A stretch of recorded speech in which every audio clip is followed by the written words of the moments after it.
All right, so what's up, everyone? I'm here with Andrew McGreeny. We met at GP Minneapolis, and we had an interesting conversation um, at a pub called Local, I think. Was that the Yeah, name of it? local. Yeah, and I had weaseled my way into a room of influential magic artists and folk, and obviously we were bearded, long lost bearded brothers. Yeah. So I Yes. mean, I'm running a little short right now, but it is summertime for me, and so I'll enjoy it the whole 3 months that we have of it.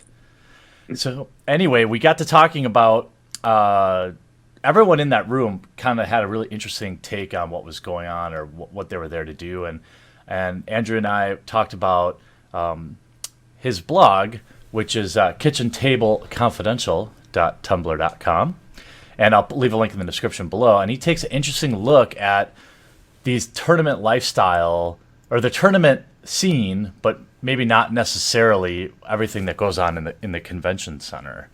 And I guess I wanted to get. I think we both attend GPs for similar reasons. I go to GPs and I like to just meet people and be around other Magic players. And what kind of got you thinking about it from that aspect, or what made you start the blog, or how did you kind of get into that? Yeah. So for me, it was one of those situations where um, a lot of the content I was reading online was solely, it was data, it was numbers, it was deck lists, it was tournament reports. And for someone who is, undeniably as casual as I am when it comes to Magic, like the only two things I really do, I play Cube and I play Commander. I don't really do FNMs. My only event that's actually, I think, on my record for my DCI number was GP Vegas, which was an O2 drop. Um, and for me, it was really like I really like the experiences and the people I get to hang out with at events. And that prompted me to want to kind of look into the different aspects and the different reasons why you would go beyond just gaming itself. So the blog itself kind of stemmed from, if you watch Anthony Bourdain, really great guy. And the purpose of what he does, so he's had a number of television shows, he's written a number of fantastic books. He's a very famous sous chef and well, just a chef from New York City. And he's always had a no nonsense kind of aspect to like the world. And a lot of his content is about traveling the world and having all these different experiences, fully understanding that the base context of why he's doing what he's doing is because of food. But everything that he does is so much more than that. And what I want to do in the blog is kind of emulate that, but instead of talking about food, yes, there is a lot of food that we discuss, but a lot of it is about gaming. And, it's even Magic, it's, like it's going beyond Magic to, tabletop and other stuff. And that's really, it was more just filling a void that I was seeing in content online. And it's been fun. It's given me a lot of excuses to travel and stuff. And obviously, we got the chance to meet in Minneapolis. And I think like the big thing for me in Minneapolis was just the artwork scene. Well, art in general, because there was a few different themes for me that kind of jumped out while staying there. Yeah, it's interesting. I forget how you put it at the start of our conversation pre-recording was um, using gaming. Using gaming to It's enrich your building lifestyle. bridges.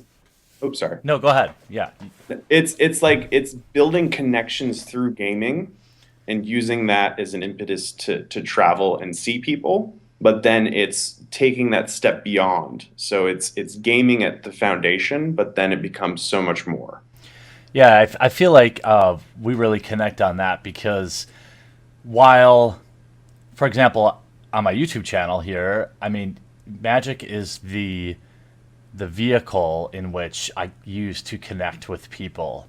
And that connection is far more important than the game to me.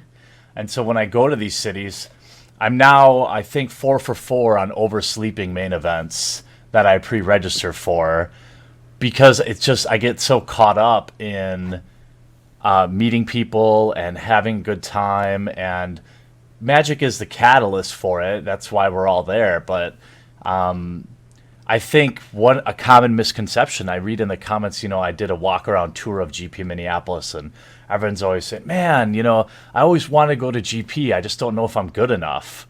And Hmm. it's just totally not that. Sure, there's the hyper competitive folks there, but that's only a small percentage of reasons to go.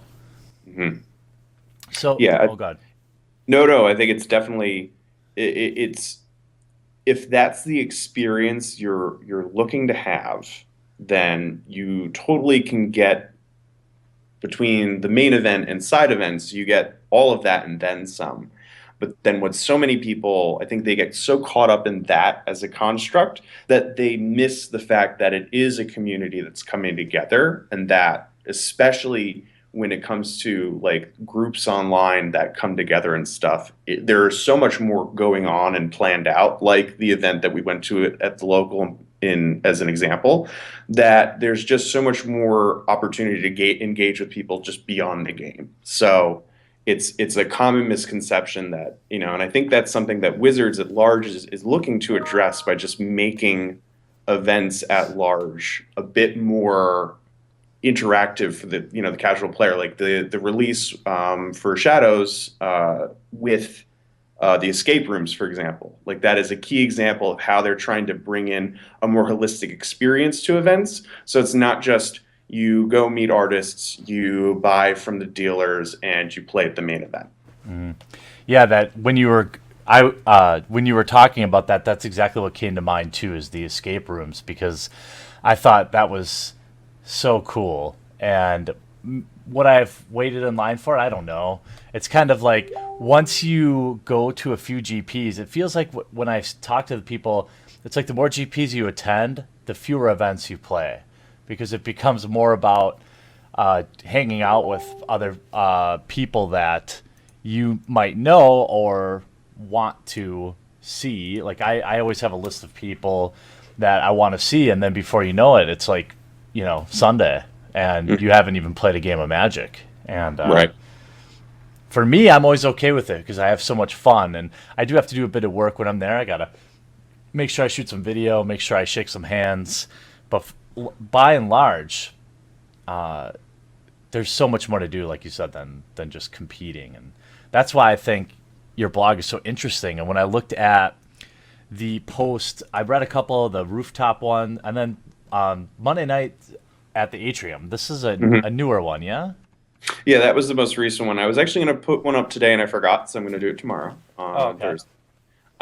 But the big thing for me, so it's actually funny. I was there last night and Monday, and the whole thing with that is that there's just a consistency in Manhattan, in New York City at large, and in Manhattan specifically because it's where I live, that there are just a number of groups that are very, very frequent in terms of playing Magic. And the case example for this regard was this group that meets up at the Atrium, which is up on 53rd and Lexington, which is actually I'm right here on Lexington right now, and it's probably about 5, 6 blocks up north. So it's always nice that even if I have a really awful day at work, I have the opportunity to just throw my bag and go sling. And there's this Monday there was probably about 12 to 15, but there have been in recent weeks like 25, 30 people that are just sitting and playing Commander. And then you have literal magicians that are sitting and playing. Last night, we went and played with my friend Omar's cube that he just built. Him and I built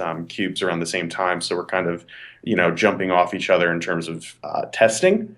And last night there was actually right behind us there was like this D&D troop, all these guys in business suits, some with long hair and beards, but they're just chilling out doing a dungeon crawl. So it was like same kind of thing where everybody has like these consistent events that they like to frequent. So that was the most recent piece, which went up on last Sunday. Yeah, I thought it was pretty interesting, and then it does address something that is interesting to me about gaming in the big city like New York, but I mean that sounded so Wisconsin. But gaming in large cities, just from a real estate perspective, really mirrors a lot of what's going on, like in my head anyway, in Europe right now. A lot of small game shops were losing their status, and they couldn't host events because there's just no room. And then I remember we talked about how it is in New York, and how there's there's these. It occurred to me now that I read this that there's probably more of these casual play groups than there are local game stores that just host huge events. Right. Yeah, because there are, there are a few, and the ones that do exist still are very like they're large names. So you have, probably, I could round off like four or five off the top of my head in Manhattan proper, and then you have a few in like my friend runs one in Queens, and then there are a few out in Brooklyn. And it's funny because you actually get like tribes, so like groups of people, and they associate themselves with a specific store because you are so bound to supporting the group because it's so expensive and it's really tough, especially like the Uncommons is one of my favorite shops down by Washington Square Park in the Village, and it's right on NYU's campus, so it's always full of students and stuff. But you always see the same like stalwarts that go in and they sit and you have a beer, you pick off some games off the walls, or they're having a like a small Magic event because they hold maybe like 70 people, so it's kind of a marvel that they're able Yeah. to stay around. Yeah. But it's like, yeah, it's that kind of thing where there's only so many like sanctioned places in the city that you can actually go play, and because they're so small and it's so expensive, there's the one shop Monty, you have to pay $5 even to like sit down and play. Yeah. But on the inverse of that, there are so many casual places. You have activity bars. Like one of my first posts was playing at Commander at Fat Cat, which is like an underground like jazz activity bar. So there's like 12 or 13 billiards tables and ping pong. So it's like craziness all around you. So you go and you grab like 4 or 5 PBRs and you just like sit down at a table and you sling some cardboard. Yeah. And that's kind of like, that is like a quintessential Magic experience for me in the city, because where usually you have the central location being a gaming store, that's not necessarily the case here. It's more group centric, and then where you actually meet up roves, because it's like who's available and where you are, and it's a lot of logistics and stuff. So Yeah. it changes, and it's always interesting. Yeah, I kind of like the idea locally here because where I live in the Milwaukee area, there are many game stores, and almost all of them hold 100+ people. And there's one in particular that I go to that hosts a weekly event at a bar, and I always try to make it to that because I find it. I'm definitely a casual tryhard. I want to win, but I value the experience more than the results, and so I always go to like the drinking and drafting, and as opposed to sitting in a local game store, which is fine. I think it's totally fine. I go to them at pre-releases and things like that, but it's just not that exciting after a while, and that's well, I guess I shouldn't say that. For me, I like to be out and about and eating good food and playing Magic and drinking good liquor, and Yeah, yeah, I think we did a fair amount of that, so that was pretty good. Yeah. I think poor Jeff caught me at the end of the night, and he was very nice to me. He actually gave me an interview this week. Oh, And nice. so, yeah, I've talked with him, and I talked to Victor yesterday, and Hmm. so it's been pretty productive. These are all things that are happening because I wasn't in the tournament center. So You were able to kind of hang out and rove around a bit. yeah, and I played Magic, but It that wasn't the core. It wasn't the core focus of the yeah. weekend, which is the point. Yeah, and that's why when we were talking, I was like, this is perfect because I sometimes I think that people, and I'll try to get back on topic here, but I think it's sometimes it just go where it goes. It's interesting. It seems like a lot of times when people talk about Magic players, what they're really talking about is competitive Magic players. Hmm. Like when you look at right now, a hot button issue in the space is like diversity in Magic. But what they're really doing is looking at these people at on coverage, competitive players, and there's this whole other world of Magic players far larger than the competitive grinders, and these are the people that I look forward to hanging out with at GPs and just having fun using Magic as the vehicle, but or as a catalyst, but enjoying what cities have to offer or what each other has to offer. Mm-hmm. The so I want to talk about. I noticed, or I remember reading. I think when we talked, there was a post in Gramp. You had a relatively new post for GP Washington D.C. where you go Mm-hmm. around town. And how does that process work for you? So when you go, do you try to stay extra days, or you try to line up your trip to the days of the GP, but not really worry about getting into the tournament center at all? Mm-hmm. Gotcha.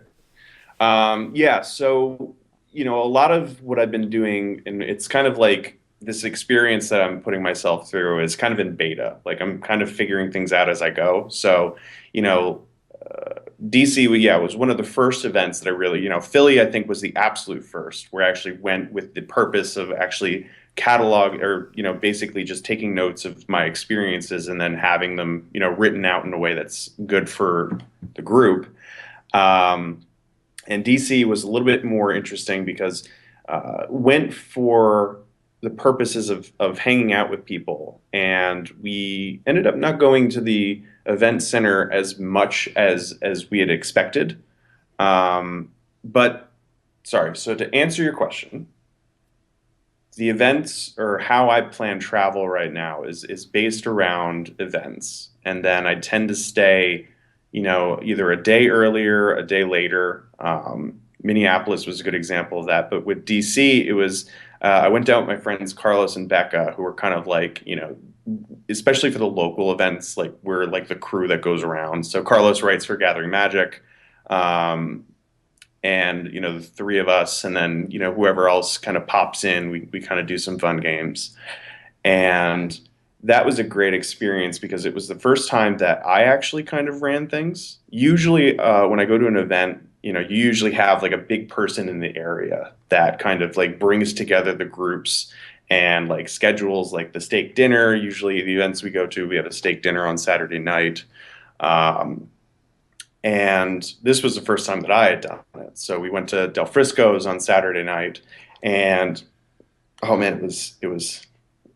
I made the mistake of opening the wine list with the sommelier over my shoulder, and suddenly two bottles of California Red later, we're ripping and roaring, with a giant plate of steak in front of me and just caveman, and it was delightful. But at the same time, it was, it's one of those things where everybody kind of turns and looks to you and is like, kind of brought this together. And it's kind of standardized in terms of like how things happen. So usually you arrive late Friday, you go to the event center, you hang out, Saturday night's the big night out, and then you kind of, tail off as Sunday comes through, and then everybody leaves. So that was like the case example there. So it basically just is a long weekend, whereas Minneapolis was a bit more extensive. And there's actually a funny story with travel as it pertains to Minneapolis because I intentionally missed my flight so I can stay longer.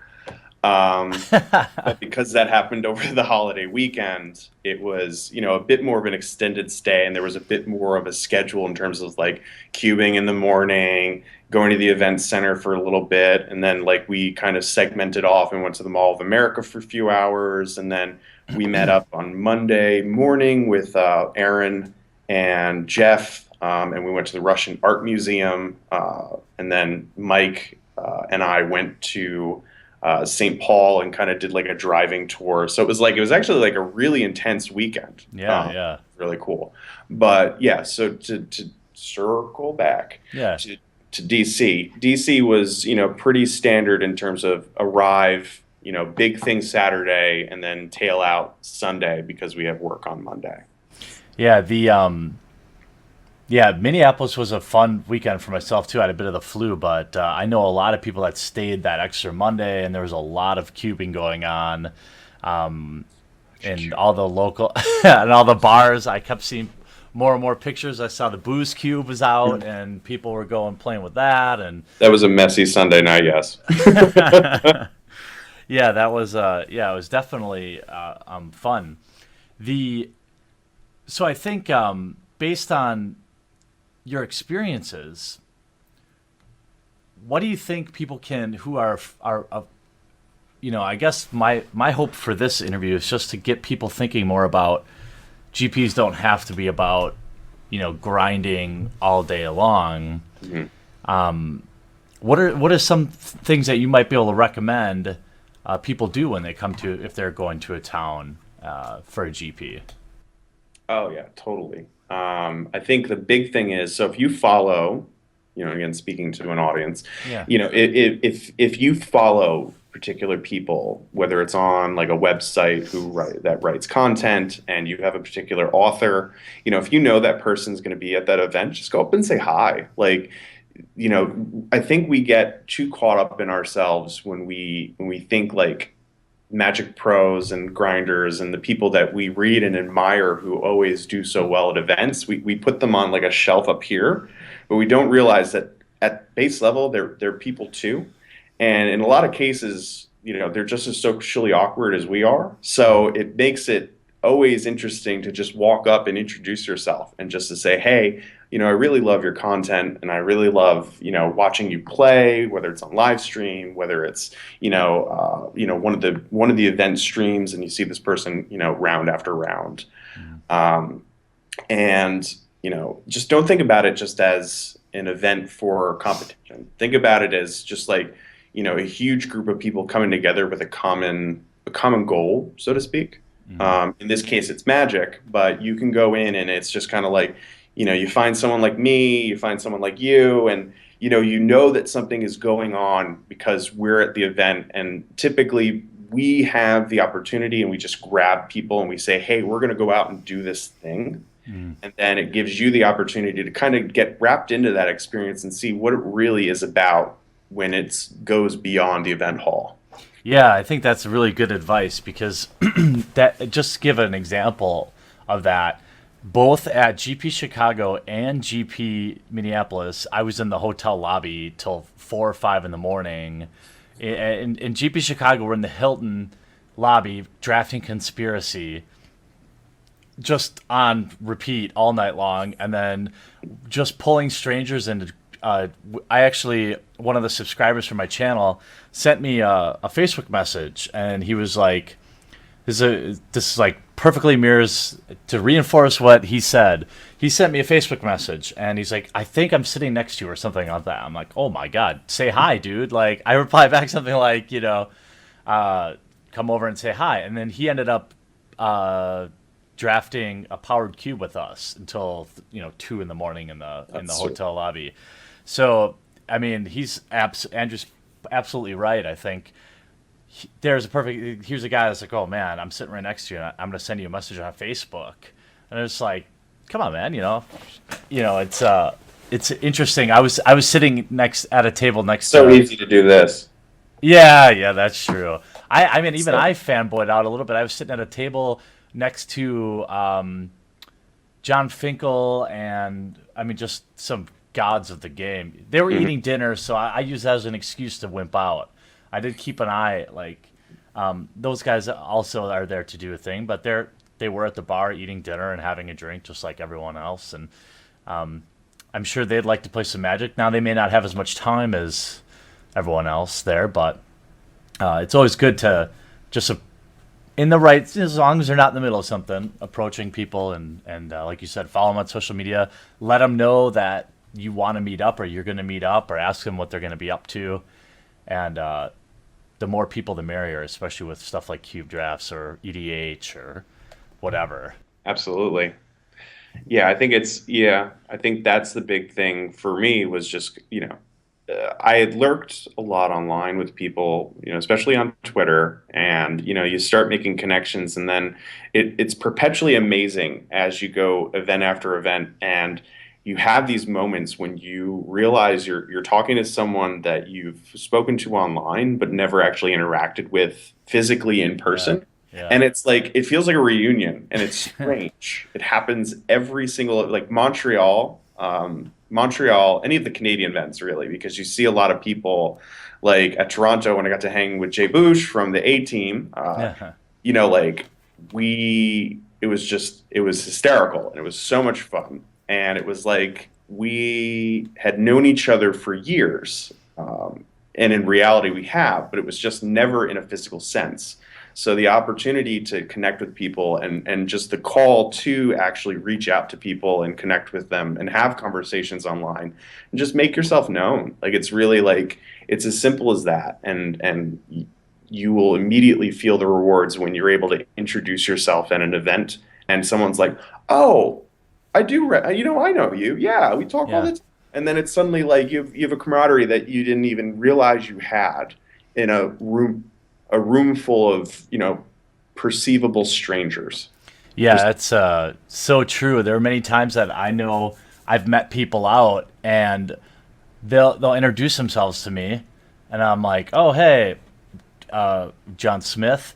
And then they'll say, "No, no, no, I'm Spasmatic 17 on your Twitch stream or whatever." I'm like, "Oh, yeah, man. Shoot, I've we've been hanging out for years." And it's always fun. So that's definitely a good point, and I don't think I can improve upon it. So I'm gonna move on to upcoming GP events. So we talked before about some stuff coming up, and I thought it might be helpful to talk about it. You said you were actually heading up. Here's a perfect example. It's GP Montreal, right? But you're not even going to the GP. No, actually, what's next on the docket for me? I'm actually hanging out with a few boys from the A team and face to face games, and we're going. I randomly got, taking a step back, I got randomly a message saying, "Hey Andrew," from my friend Sean, and he was like, "Do you want to just come to Ottawa and go see a UFC fight?"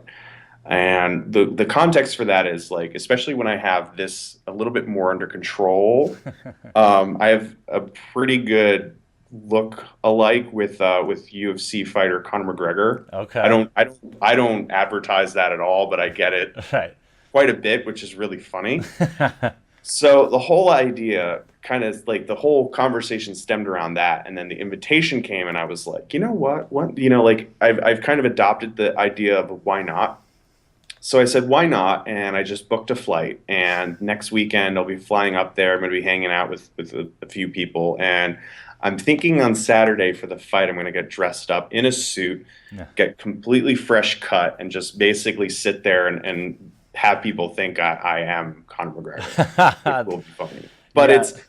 but what's interesting about the whole thing is that it's related to gaming. It's related to Magic because we're all from the same community. We've all been on podcasts. We've gamed, we've hung out.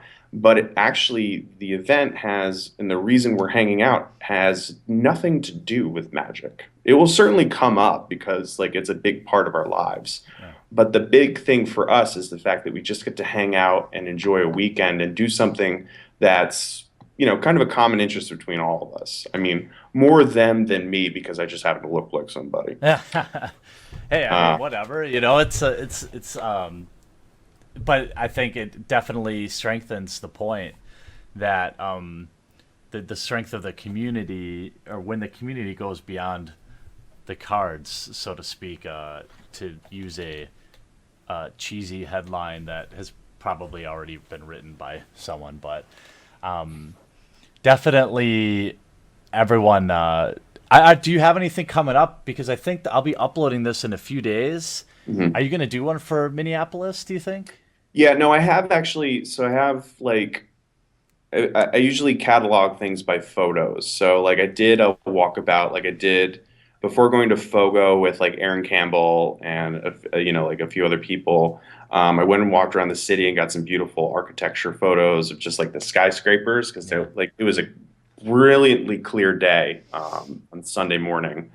And so there will be a post. There will be at least, I think, four posts Oh, okay. stemming from Minneapolis. I think the big one will be about artistry, and I think there's a few themes in that.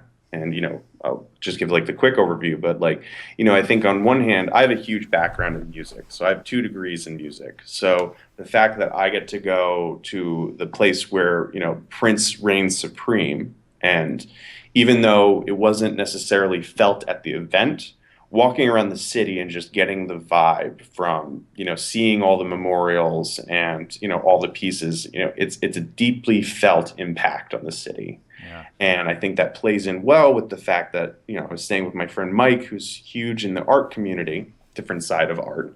This is Vorthos Mike, right? Barthos Mike, Yeah. yes. Yeah. Mr. Linneman with the dogs. Yeah.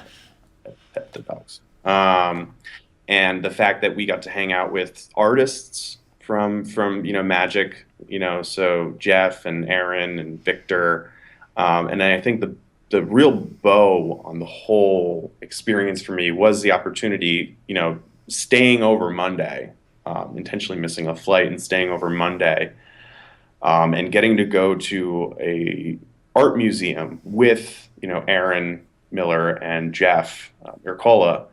And Oh, that had to be pretty awesome. there was an amazing moment where Mike and I were up. So it was the museum is a gutted church, so it's like a renovated church, and they have a second level. And Mike and I are up, and we're admiring pieces, and then we look down and we see Jeff and Aaron like having this in-depth conversation, like inches away from one of the pieces, and we're sitting there. We're actually watching famous Magic artists, deconstruct, classic Russian masters. Yeah, Art. that's Aaron Miller for those people that don't know. Yes. Yeah, they were both on site. That had to be pretty surreal, and that's yeah, just another perfect example of just putting yourself in the city.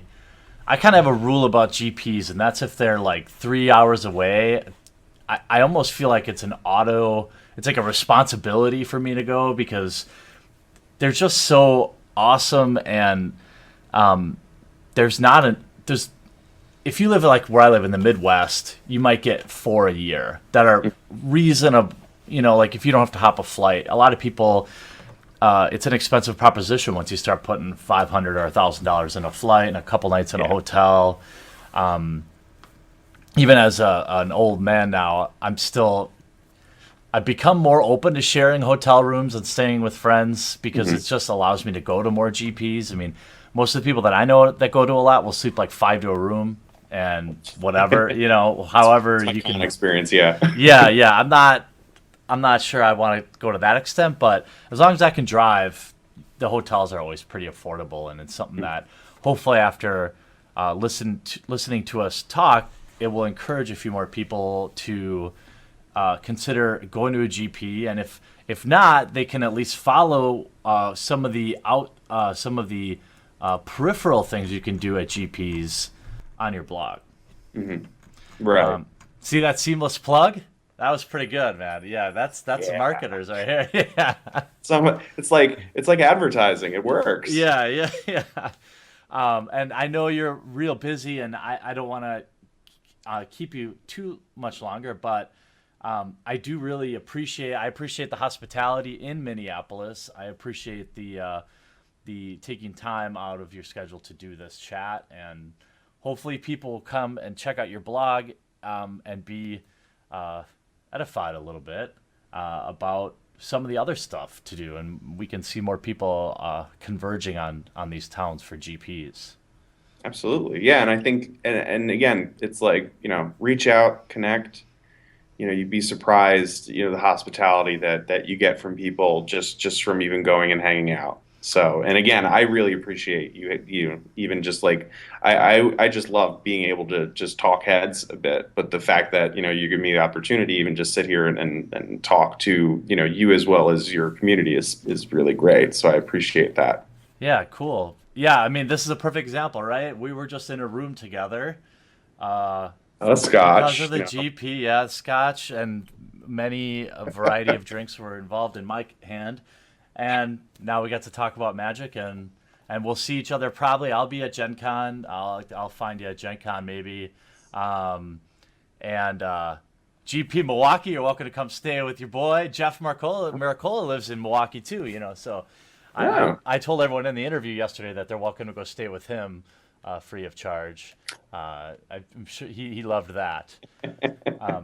But yeah, I mean, let's stay in touch. I appreciate you coming by, and hopefully maybe we'll do this again, and we'll talk about the crazy night that ensued in which you got in the limo that said McGregor at the UFC fight, and we can read about it on TMZ Sports and see what happened.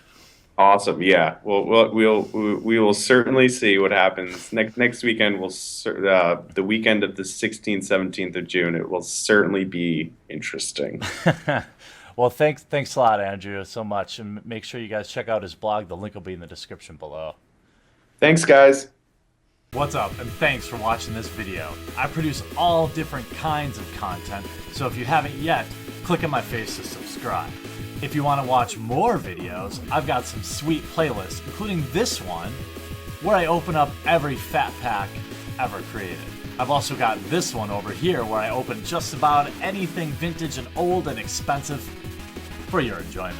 And all this is made possible by the awesome backers at our Patreon, which is linked in the description of every video. Hop on over there, check it out, see if it's something you might want to consider. If not, sit back, enjoy, and I'll still love you.